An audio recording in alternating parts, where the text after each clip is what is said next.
Alright guys, gals, and everything in between, so another week, another episode of the X-Files. And this one is called Plus One. Plus One is more or less a Monster of the Week episode, or Freak of the Week, whatever you want to call it. But it's more of the episodic structure of the X-Files we love, where there's these one-shot stories of just weird things that happen in our world. This one happens to be two telekinetic brother and sister, and they play games together, and somehow when they start playing the game with your name, within a certain amount of time, essentially, you end up dead because you start hallucinating and you see yourself. You see an evil version of yourself. Now, I have to say, this episode kicked off with a bang. I absolutely loved the intro. It was so effective. It was true X-Files. And as a whole, I enjoyed the episode. I thought it was good. But I will say, that being said, there are a couple things that take you out of the experience. Namely, the antagonists. The antagonists take you royally out of the experience, in my opinion. Now, I did love that this had nothing to do with the story arcs of, essentially, seasons 10 and 11. It was just its standalone thing. That I enjoyed a lot. But, again, back to the overacting, taking you out of the experience. They're so over the top, where they're sitting there and they're like, yes, let's kill this one next.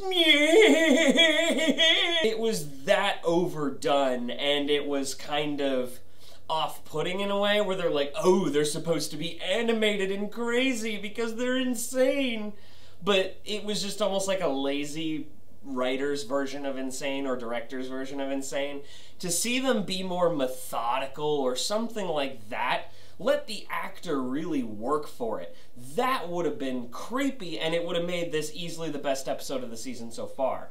But it's definitely, of the 3 episodes that have aired, it's the second best. But still, it could have been the best if they had played their cards right. And they missed the mark on that ever so slightly. The rest of the episode, though, was excellent, because once Mulder and Scully start seeing their evil versions, it just starts, it ramps up and just keeps going at a breakneck pace.